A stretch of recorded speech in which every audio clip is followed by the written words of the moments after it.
There we go. Bad words then. Bad words. There was a bit of a joke in our household about this topic over the last few weeks. So Liz, my wife, and I are very strict about the reading material that our children read, or things that they watch, that kind of thing. And so throughout the years, Abby and Josh, when they've been given books to read, they will have post-it notes over various parts of the books to blank out words we didn't want them to read. Or if we owned the books, we'd actually use a Sharpie marker just to get rid of the word. And so the joke was that maybe they could come to the sermon this morning and finally find out all those words they'd be missing throughout the years. And I could put them up on the screen and they'd be put out of their misery. But I'm afraid to disappoint you that we're not actually going to mention all those words this morning, and you'll have to remain in your ignorance for the time being. So if I'm not actually going to go into all the rude words that they don't know, what am I going to talk about this morning from the book of Proverbs? Well, if you know any of Rudyard Kipling's writings, and I'm sure Gordon's mentioned this before as well, he has in one of his poems, he talks about the 6 honest working men, or the 6 W's. Do you know the 6 W's? The who, what, where, when, why, and how is your 6 W's, okay? But I'm afraid I'm going to shortchange you this morning because I'm only going to talk through 4 of these today. What, why, who, and how. Okay. So we're going to look at what are bad words according to the book of Proverbs and the Bible generally. So what bad words are we talking about? Why do we use bad words in this context, and why does it matter? Who cares what language we use? Then we're going to think about who uses these bad words, and then how do we respond to that? What are we going to do about it? How do we change as a result? So I'm hoping that by the time you leave the building today, you will be able to identify bad words that you use, know why it matters, and then perhaps have some tools for changing and using better words. Now, just as a heads up for you, next week, Steve Gillum is going to visit us, is going to do the preaching, and he's going to talk on good words. So I'm not going to spend much time today talking about what you should use your mouths for, but instead what not to use your mouths for. But if you're in any doubt as to how to use your mouth well, please come next week, and he'll give you all of the knowledge that you need then. So, what are bad words? So in Proverbs, once you get to about chapter 10, rather than having sort of chapters of related material, you tend to start having just little snippets, little proverbs, like we'd have in English, little proverbs just smattered around the rest of the book. And so it's very hard to just preach through Proverbs. So what we're doing is we're picking out some themes. And if you read through Proverbs, you'd find that words would crop up time and time again. And so you could probably count at least 100 times in Proverbs that words or mouths or lips are mentioned.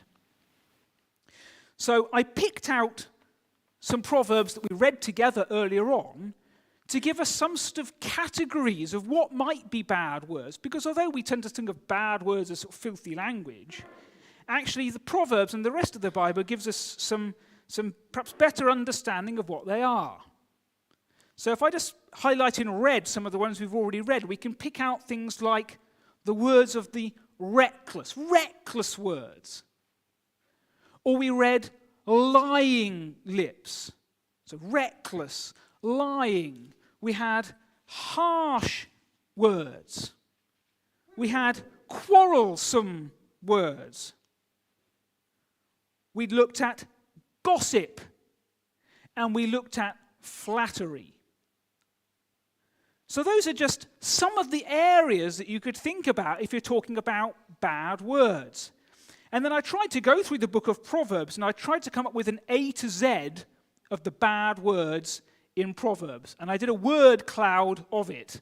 And you probably can't read that very well. But I came up with, are you ready for it?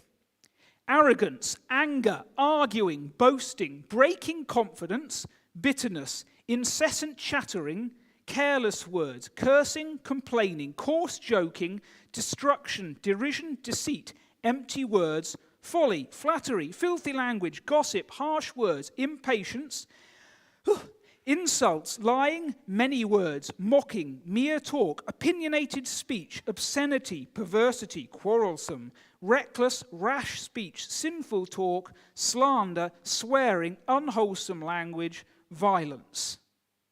Okay, they're all found either in Proverbs or in parts of the New Testament. That's as far as I got to. And if anybody in the next week can come up with something for K, N, T, W, X, Y, and Z, I can fill in my chart better.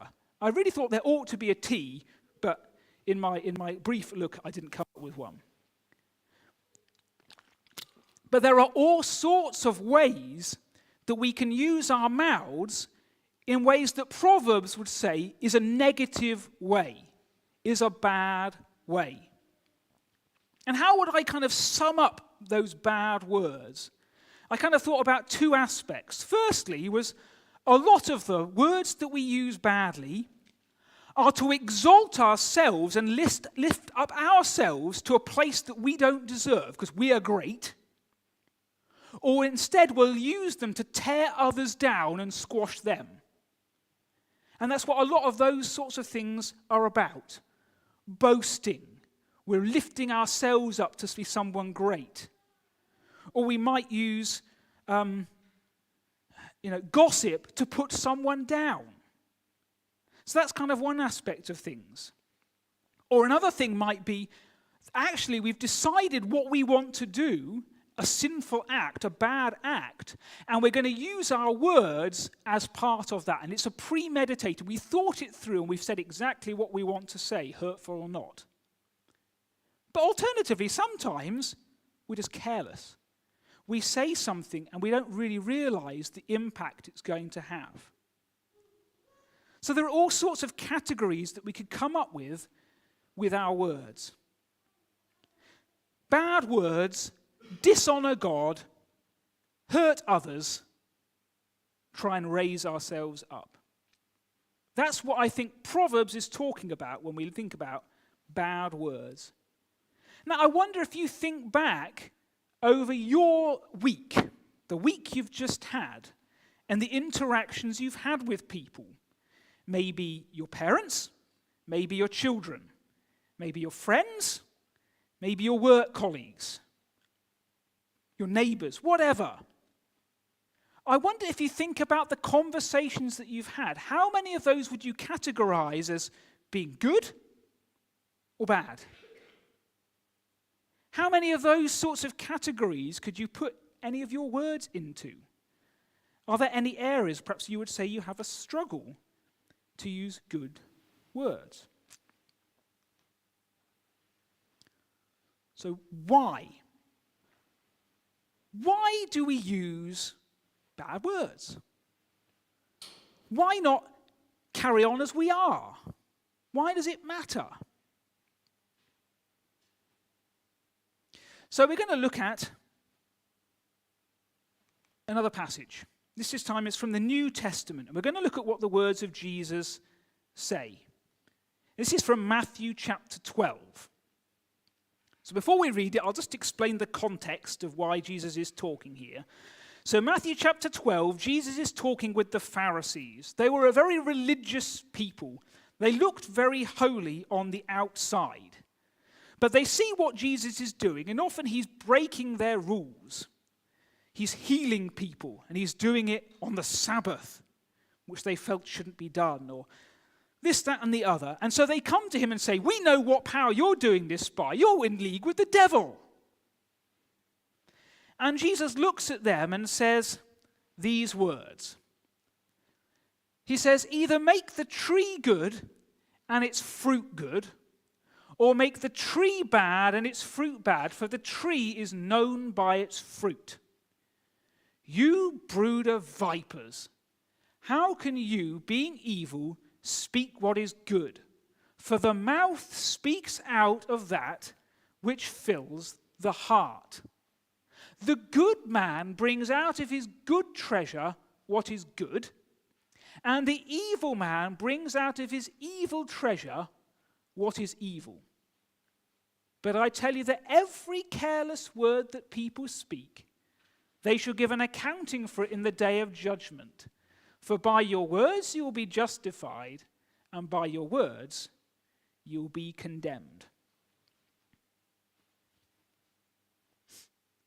So I want you to imagine that you've got some treasure stored somewhere.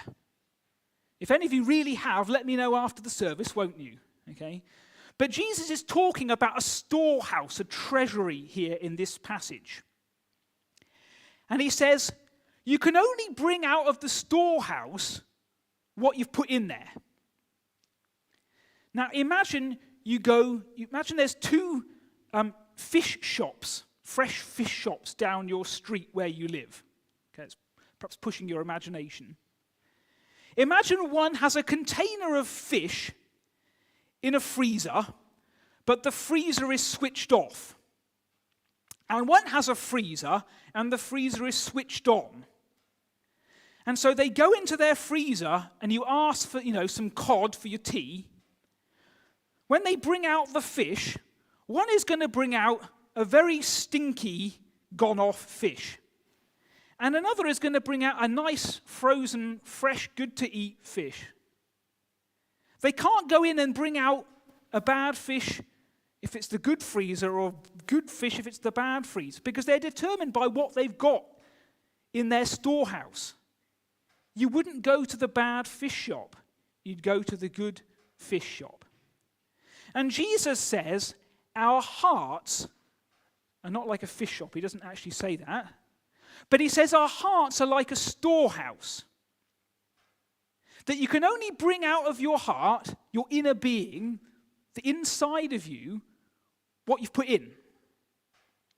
If you've got a good heart, then good stuff comes out. But if you've got a bad heart, then bad stuff comes out. And he says if you want to know what your heart is like, you can't see what my heart's like. But if you want to have a good indication of what my heart is like, he says, listen to what I say. Because that's the indication of what you're like on the inside. He says, the mouth speaks out of that which fills the heart. So if you want to know why we use bad words, it's because we've got bad hearts. That's what Jesus says. We're just bringing out of us what we've put in, what we're like. And then secondly, as we sort of see on this side, he also says, we'll have to give an account for even the careless words that we say. They've just said some pretty harsh things about Jesus, and he says, by what you say, you're going to have a judgment based on that. You're going to have to give an account. But even if it was just a careless thing that you said, you're still going to have to give an account for that. You're going to have to justify your words. Some translations put it careless. Some will say empty words. They're just meaningless words, or perhaps translate it unprofitable. They're useless words. So why do our words matter? Well, Jesus says we're going to give an account before God, even for the careless thinking. We don't even think about in those words that we say. Surely that gives us a reason to stop and think about our words. Let's look at another passage as well. It's a bit longer, this one. Now, this is from a letter written by a man called James. And it's quite a practical letter, this one. And in fact, quite a few of the themes in James match the themes in Proverbs. It's a good book to go to help put into practice what Proverbs is saying. So let me read it to you. This is from James chapter 3, verses 1 to 10. And in this version of the Bible, it's called Taming the Tongue. Not many of you should become teachers, my fellow believers, because you know that we who teach will be judged more strictly. We all stumble in many ways. Anyone who is never at fault in what they say is perfect, able to keep their whole body in check. When we put bits into the mouths of horses to make them obey us, we can turn the whole animal. Or take ships as an example.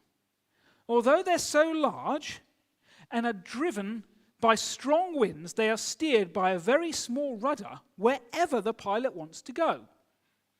Likewise, the tongue is a small part of the body, but it makes great boasts. Consider what a great forest is set on fire by a small spark. The tongue also is a fire, a world of evil among the parts of the body. It corrupts the whole body, sets the whole course of one's life on fire, and is itself set on fire by hell.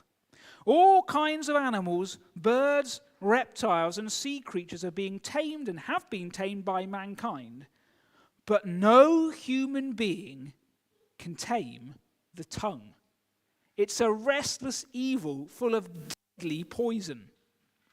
With the tongue we praise our Lord and Father, and with it we curse human beings who've been made in God's likeness. Out of the same mouth come praise and cursing. My brothers and sisters, this should not be. God never intended our mouths to be used for bad words. Our tongues are small but powerful. There's still taste of toothpaste in my fingers. Yeah.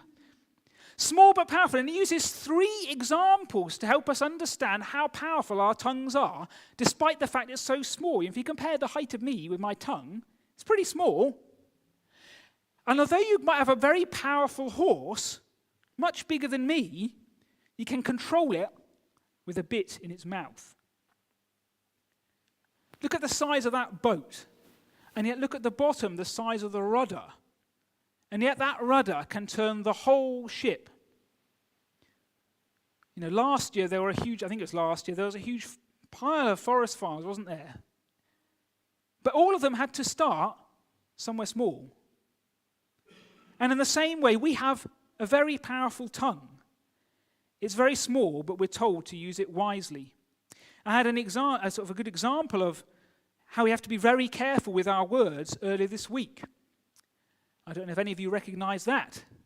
At least one person in the room should do.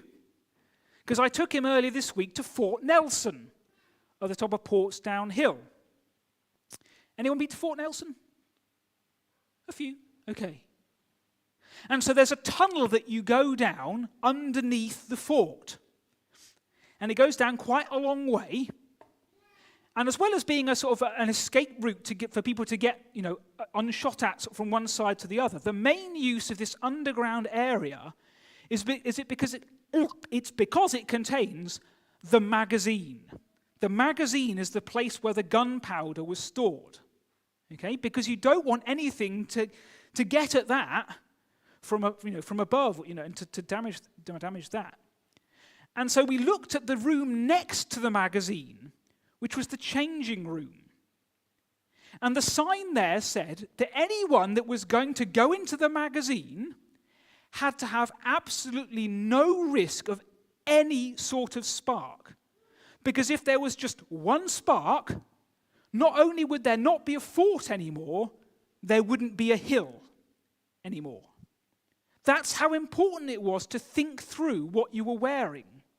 And so they had special slippers to put on so that their shoes couldn't cause any rubbing, any spark.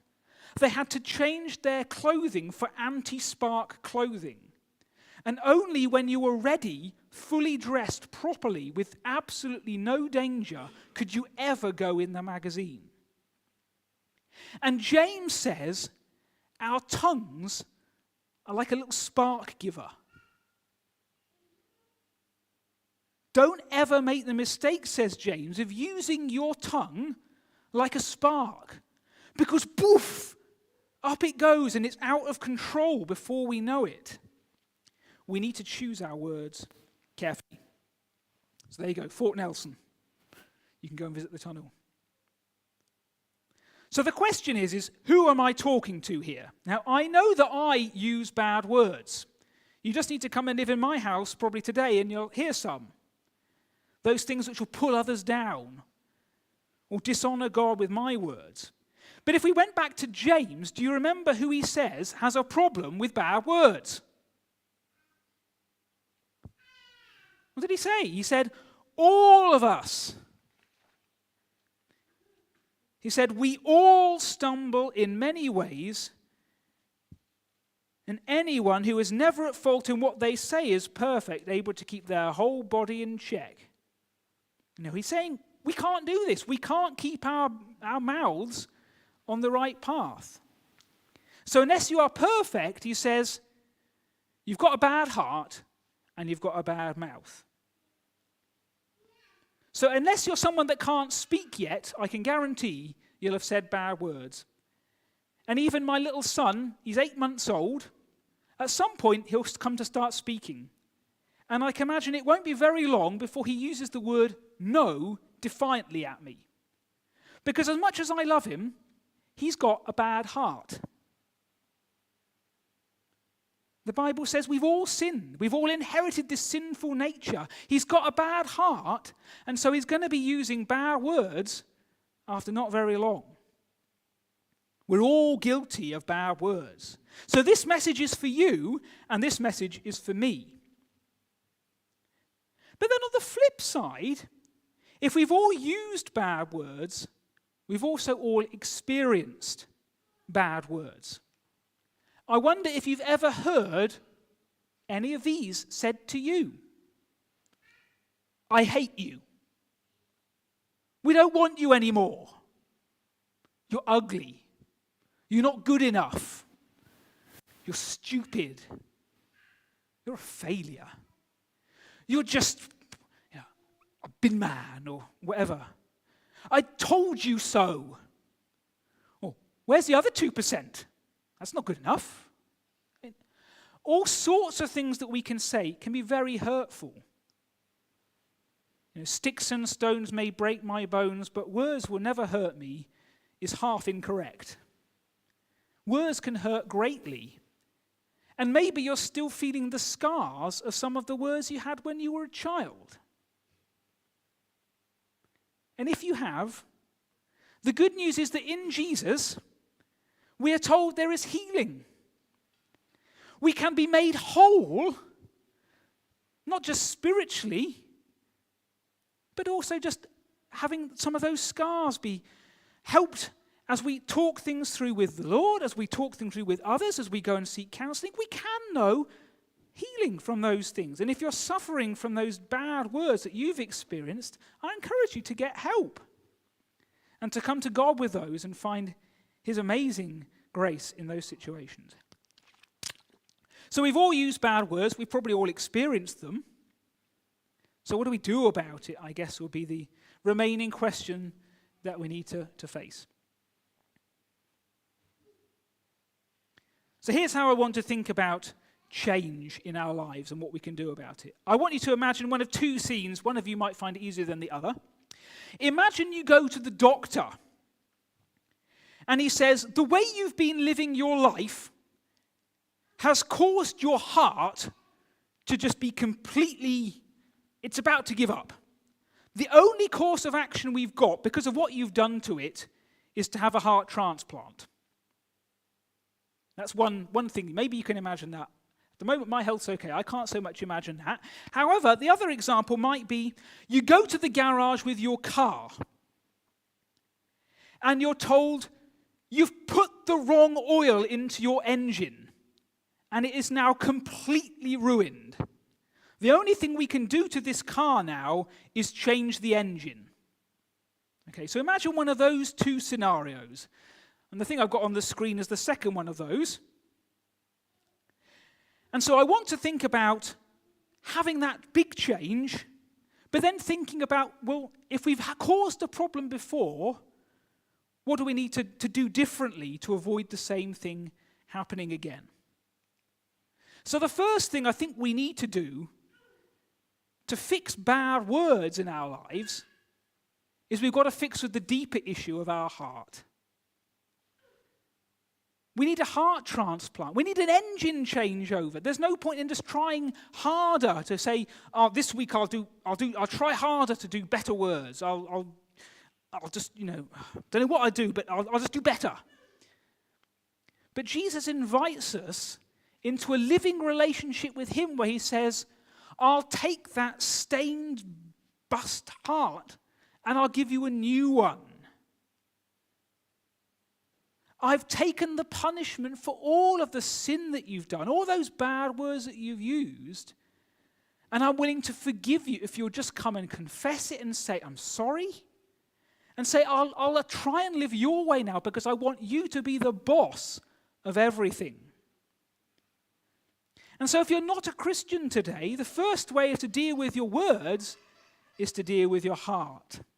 And I'd encourage you to do that. And if you need any help doing that, come and speak to me or one of the leaders, and we'll be glad to help you with that. But maybe you're already a Christian. Sometimes we still need to deal with and have transformation over the things in our lives. Maybe we need to learn the power of confession, of going to others and saying, "I'm sorry. When I said that to you, it hurt you. Please would you forgive me?" Maybe we need to go and put things right for what's happened in the past. So we need to deal with the past, deal with the bigger issue. But then we need to work on, well, how if what I say comes out of my storehouse, my treasury, I need to be extremely careful what I put in it to begin with. And so like choosing our diet, or like choosing our motor oil, so we have to take steps to prevent our heart from being so filled up with stuff that we don't want coming out again in the first place. So this is a verse from Philippians, chapter 4, verse 8.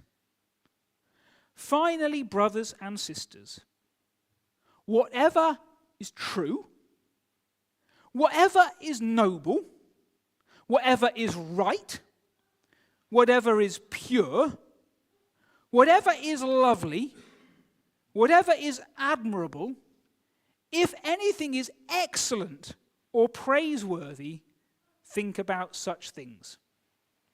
So if you want a guide as to what to put in, there's a great one. Because there are so many things that we could put in. We have so many forms of media these days. Social media, the film, the videos you watch on your phone, the TV you listen to, the music that comes through, the podcasts you listen to, the theatre shows you go to, the radio you listen to, the newspaper you read, the books you read, the people that you spend time with, the things they say to you. These are all things that are going in to our hearts. If you were to look at them honestly, would you say they were good things going into a good heart? Or are they bad things corrupting your heart? If you're a parent, how much are you controlling those inputs into your children's lives? Are you protecting them from things that are going to make your heart full of the bad things? Can you think through this week what you might need to change to put good inputs in to help you have a good heart?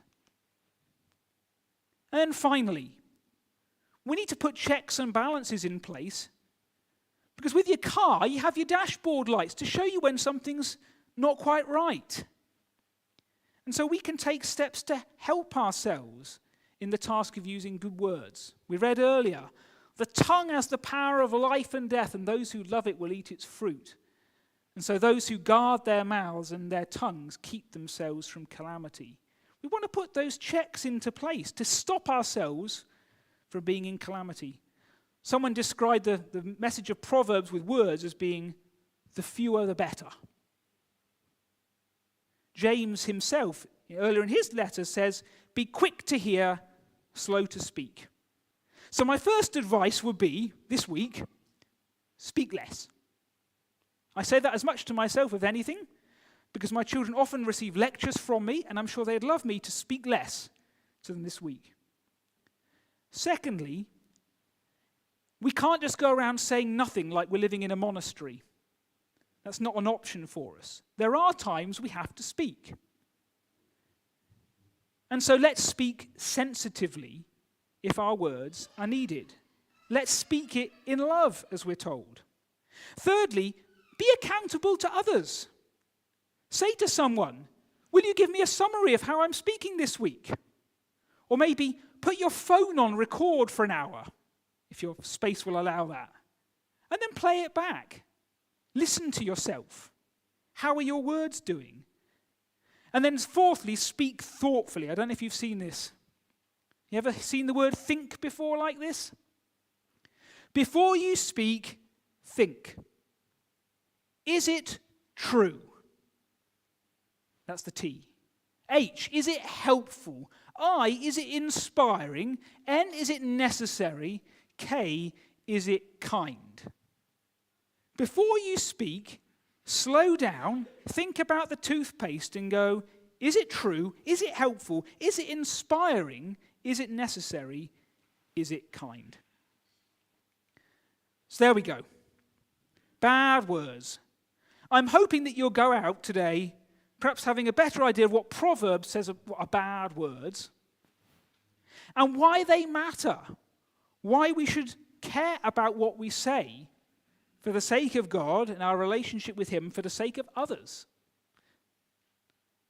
So I hope you have a recognition that you use bad words, that you've probably had bad words said to you, but the change is possible if we come to God in prayer and if we work with him to change our language. Let's sing our final song together, which is going to be Purify My Heart.